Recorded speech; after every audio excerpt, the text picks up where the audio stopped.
Ganitong luto naman ng ulam ang gawin ninyo para maiba naman sa panlasa ng ating buong pamilya. Dito nga po ay pe-prepare ko lang muna ang mga gagamitin nating ingredients. Maghihiwa lang ako dyan ng panggisa tulad ng sibuyas at bawang.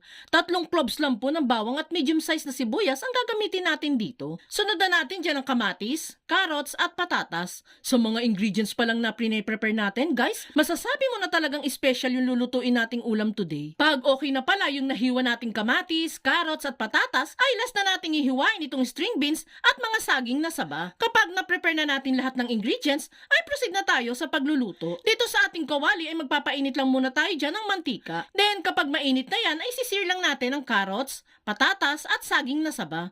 At kung nakaabot ka sa part ng video nating ito, it means na interesado ka sa ulam recipe na sinishare natin today. At kung sakali pong magugustuhan mo itong niluluto natin, pwede po bang pakipusuan mo naman ang video natin at mag-iwan ka na din po ng comment na I love this ulam recipe. Maraming salamat po. Once nga po nasir na natin ang carrots, patatas at saging, ay siya naman nating luto dito sa pork liempo. Mahigit kalahating kilo po itong pork liempo natin dito, guys. Good for 6 to 7 person na makakakain itong lulutuin nating ulam, guys. Kaya good for sharing talaga. Bali, isisir lang natin itong mga pork liempo hanggang sa maging slightly brown na ang mga ito. Mas magiging malasa po kasi itong dish natin kapag isisir natin ang mga karne. Ingat-ingat lang po sa paghahalo nito, guys, ha? At medyo matilamsik talaga ang baboy kapag piniprito. Makalipas nga lang ang ilang minuto, ay nag-slightly brown na ang mga karne. Hahanguin po muna natin ang mga yan at magbabawas na din po tayo ng mantika. Dito, guys, sa pagigisa natin, pasensya na po kayo ha kung nauna kong igisa yung kamatis dito. Lutang na naman kasi ang inyong ate Lenlen dito, guys. Kaya pagpasensya nyo na po ako ha, inuna ko po talaga dapat ang sarili ko kaysa sa kamatis. Charis! Yan, guys. Unahin na natin munang igisa dyan ang bawang at sibuyas bago ang kamatis, okay? Kapag nga nagisa-gisa na yan at nalamog na din ang kamatis, ay pwede na nating ihalo dito ang niluto nating karne. Mix-mix at igisa-gisa lang natin yan, then saka tayo dyan maglalagay ng mga pampalasa. Maglalagay ako dyan ng patis, paminta at 1 pirasong pork cube. Haluin lang natin yan ng haluin, then saka tayo maglalagay ng 2½ cup ng tubig. Haluin lang natin yan, then saka takpan.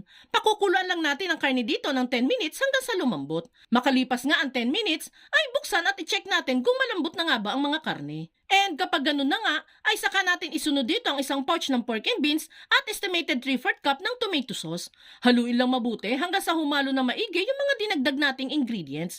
Then pag okay na, ay saka ihalo ang string beans, carrots at patatas. Halu-haluin lang ulit ang niluluto, then saka natin yung takpan at pakukuluan naman natin ng mga gulay ng 5 to 7 minutes hanggang sa maluto. Makalipas nga ang pagluluto sa mga gulay, ay buksan ito at haluin.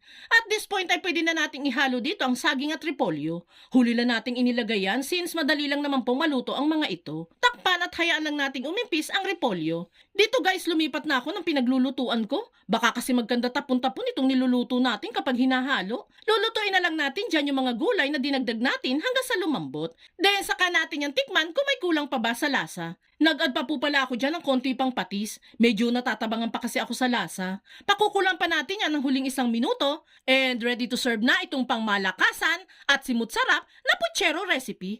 Kaya itag mo na ang buong pamilya at barkada ninyo at subukan nyo na ding magluto nito.